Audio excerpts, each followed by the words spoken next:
Hello. Today we're starting the book of Job. We're starting it in the middle of Genesis because they think that is probably the most likely place that it was written. So there is a superstition that reading or studying the book of Job is going to result in us going through problems. That's nothing true about that. There's going to be a lot of discussion in here about whether this is a real story or just a story written to tell us a lesson. But one of the basic principles of Bible study or Bible translation called hermeneutics is to take everything literally until something in the text points out that it's just a figurative meaning. Like when Jesus talks about a parable, he's saying, I'm going to tell you a story, a made-up story. There's nothing in the book of Job to point to this as a fable. This book is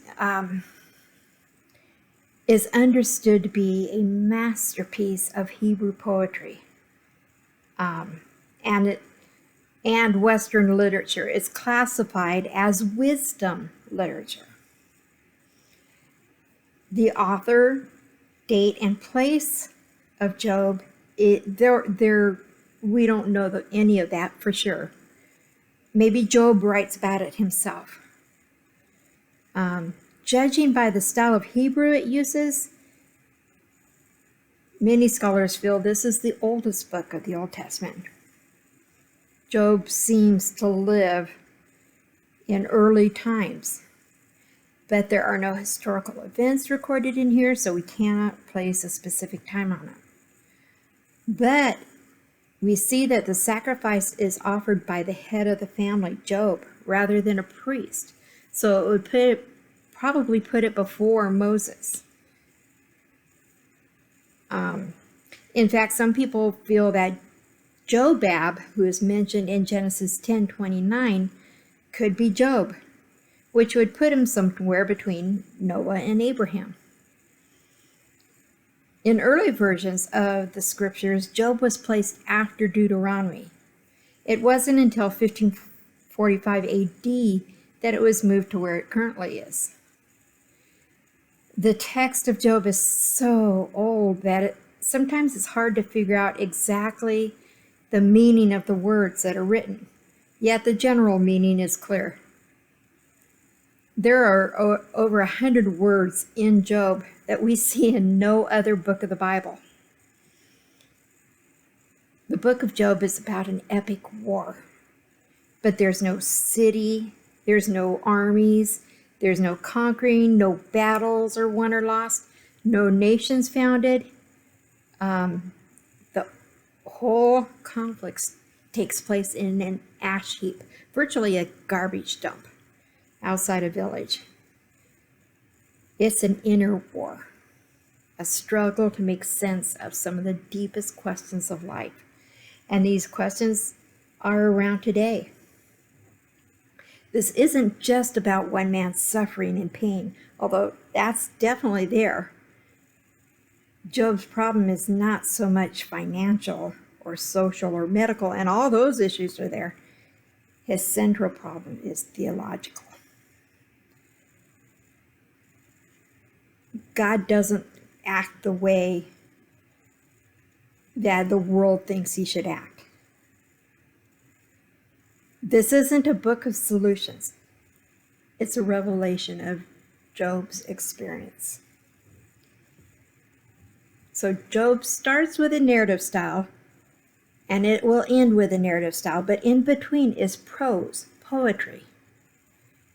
So let's get started in Job. Verse 1 and 2 say, There was a man in the land of Uz, whose name was Job, and that man was blameless and upright, one who feared God and turned away from evil. There were born to him 7 sons and 3 daughters. We don't know for sure where Uz was. Some say Arabia, some say northeast of the Sea of Galilee. We do know it was a desert. Yet it was somewhere where things could still be grown. So Job is an exceedingly great guy. He's righteous. He's devoted and respectful of God. And he's obedient. This is important information to help explain the rest of this story. Job was blameless, but he wasn't sinless. He was still a man. So he had 7 sons and 3 daughters. What an ideal family in the ancient world. More sons than daughters. 7 was the perfect number, the number of completion, while 10 is the number of multitude. So, perfect family. Verses 3 through 5 say, he possessed 7,000 sheep, 3,000 camels, 500 yoke of oxen, and 500 female donkeys, and very many servants, so that this man was the greatest of all people of the East. His sons used to go and hold a feast in the house of each one on his day, and they would send and invite their 3 sisters to eat and drink with them. And when the days of the feast had run their course, Job would send and consecrate them, and he would rise early in the morning and offer burnt offerings according to the number of them all. For Job said, it may be that my children have sinned and cursed God in their hearts.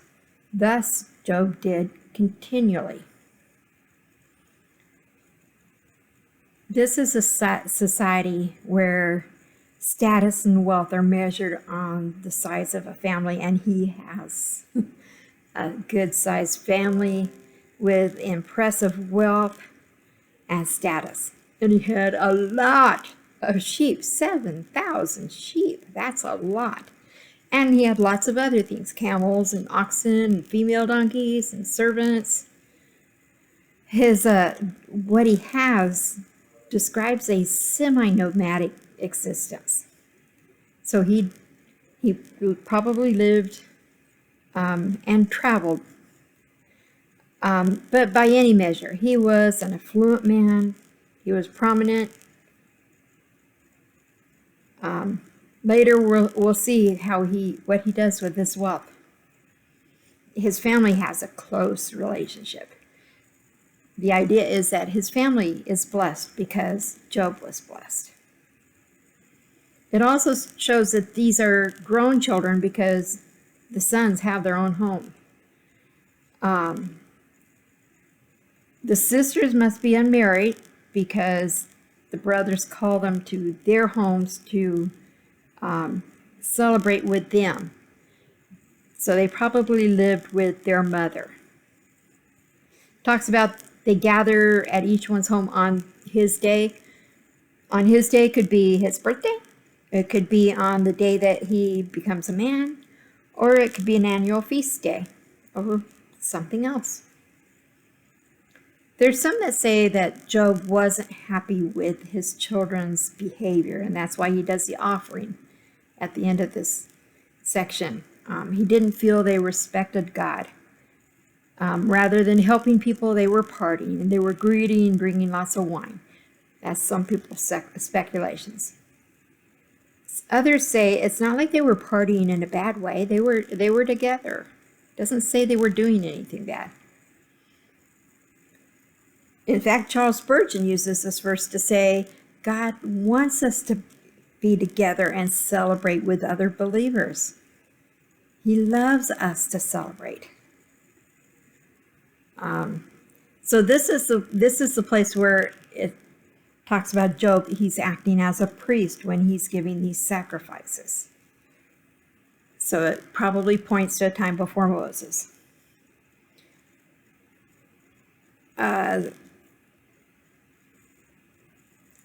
So he was concerned about the behavior of his children, just as we get concerned about the behavior of our children. Now, an interesting note here. There's a Hebrew word used here, barak. It's used 8 times in Job. And it can get very confusing because the word is translated bless 4 times and curse the other 4 times. How can the same word mean bless and curse? The verb actually means to speak a blessing on someone as they leave. But depending on your tone and the feeling behind it, your blessing can be goodbye, God bless you, or good riddance, may the devil take you off. Verses 6 through 12 say, Now there was a day when the sons of God came to present themselves before the Lord, and Satan also came among them. The Lord said to Satan, From where have you come? Satan answered the Lord and said, From going to and fro on the earth, and from walking up and down on it.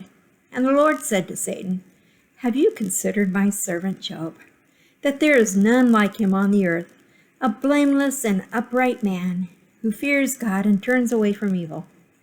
Then Satan answered the Lord and said, Does Job fear God for no reason? Have you not put a hedge around him and his house and all that he has on every side? You have blessed the work of his hands, and his possessions have increased in the land. But stretch out your hand and touch all that he has, and he will curse you to your face. And the Lord said to Satan, Behold, all that he has in your hand is in your hand. Only against him do not stretch out your hand. So Satan went out from the presence of the Lord. So we shift to a scene in heaven. Although Job and the others can't see it, it's still real. The heavenly perspective is vital to this story. Without it, we just get a guy that's complaining about his life. When it talks about sons of God, when it's plural, it's a phrase used in the Old Testament to describe angels. Good angels or bad angels. Satan is one of the sons of God. When it's singular, when it's son of God, it means the king of Israel, or the Messiah, or the nation of Israel. This is the first time we get the mention of the title Satan. It's actually the Satan, or the adversary. It's not his name. It's a title. A lot of people have a problem with the idea of Satan being in heaven. He's already been kicked out, and what is he doing meeting with God in heaven? Of course, we know he started in heaven. God describes him in Ezekiel 28:14 as being created and placed on the holy mountain of God until unrighteousness, pride, corruption, and violence were found in him. He sinned and he was cast, according to Ezekiel 28:16, as profane from the mountain of God. If he's cast out of heaven, so what is he doing back there? Apparently he's been thrown down, but he has not been permanently banned from heaven. At the end times, according to Revelation, Satan will be permanently cast down. So this shows that Satan was an angelic being, and just an angelic being, no more powerful. Sometimes, and Satan loves this, we give Satan so much power. We put him up there equal with God, as if the battle is God against Satan. There is no battle of God against Satan. Like God is light and Satan is darkness. Satan is equal to Michael and Gabriel. That's his level. God can snap his fingers and Satan would be gone. Satan wishes he were opposite of God. But God wants us to know that Satan is a mere creature that he created and nowhere near his equal.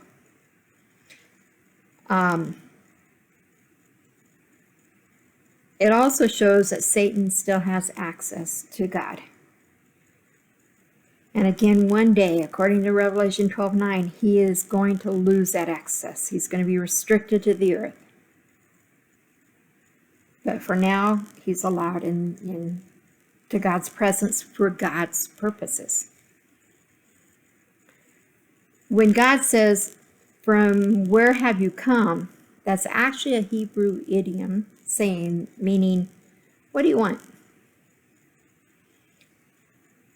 So what is Satan doing there? He's fulfilling a role that is described in Revelation 12:10. He's accusing the believers. Satan is accusing Job, implying that God had bribed Job into obedience, and Job's motives for serving God are self-serving. If God wasn't blessing him, Job would not serve God. Satan's response is just dripping with cynicism. Satan has nothing in Job's life to accuse him of, so he goes for where he can go, which isn't very far. He accuses God of protecting his people, which is true, thank goodness. He does protect us. Now, does he protect us from bad things happening here on earth? No. But he protects our eternity. Satan doesn't seem to be afraid of God. When he says, but stretch out his hand and touch all that he has, Satan is giving orders, meaning he's trying to command God to take everything away from Satan. How dare he command? But God has a purpose in allowing Satan to do this. Satan's command is for God to take everything away. But God doesn't fall into it. Now, this brings up the discussion of does God do terrible things to us? Or does he just allow terrible things to happen to us because of sin on earth? I tend to fall into the latter. I don't think God does terrible things, but he allows it. So God gives Satan permission, limited permission, to attack Job. God is letting a little hole in the hedge that he has around Job, but he's not removing it completely. You can take away Job's things, but don't touch Job. So it's really common to think, why would God let Satan have his way? It almost seems like there's a game between God and Satan, and poor Job's the pawn.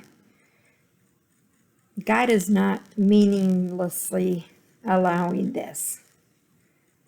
He is honoring Job by putting his full confidence in the genuineness of Job's faith. Satan is the one that's doubting the faith.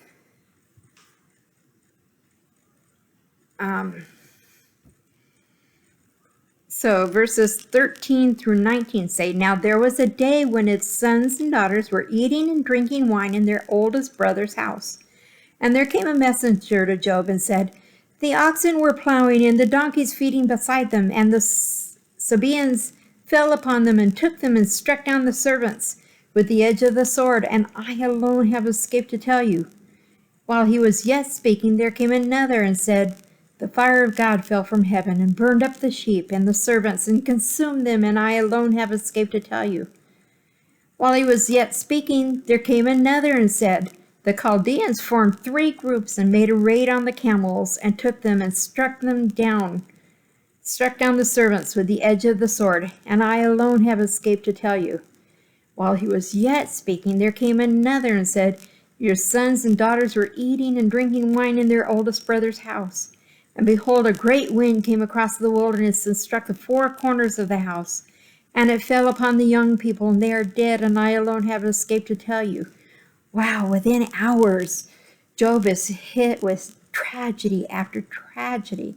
In this limited time, he lost his oxen, his servants, his sheep, his camels, his sons and daughters. In the morning, Job was the wealthiest man in the East. But by evening, he was the poorest.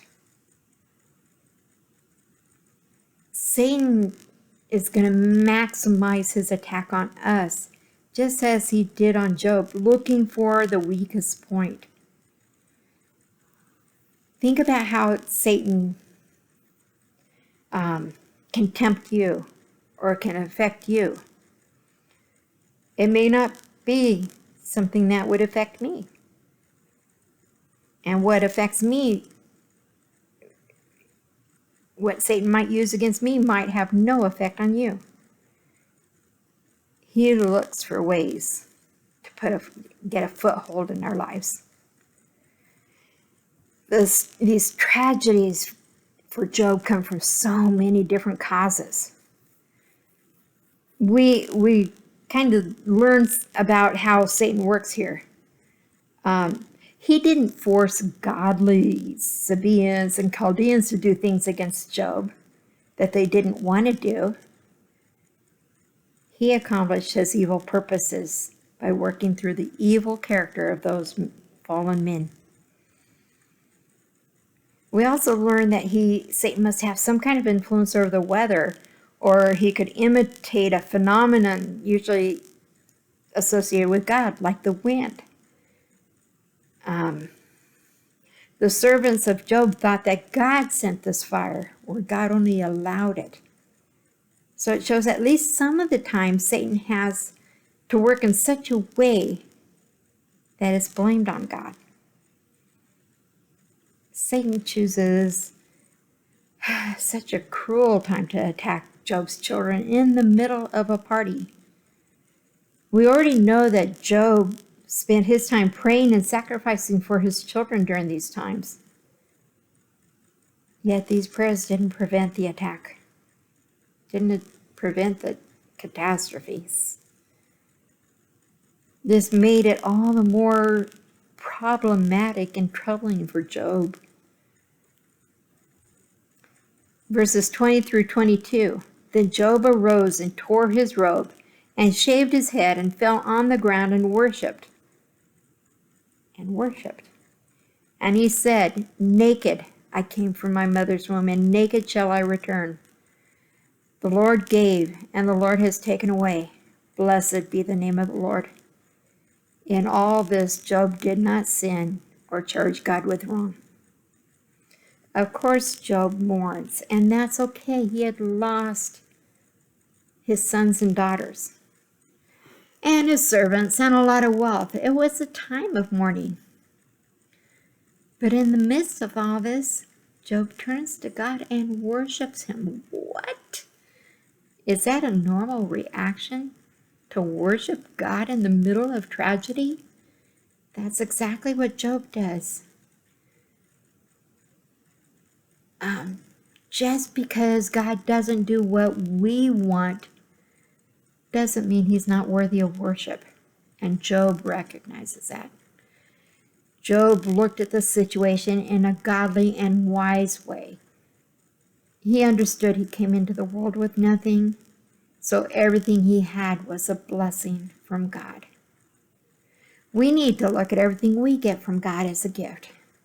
It sweetens the value of anything we have. The phrase, blessed be the name of the Lord.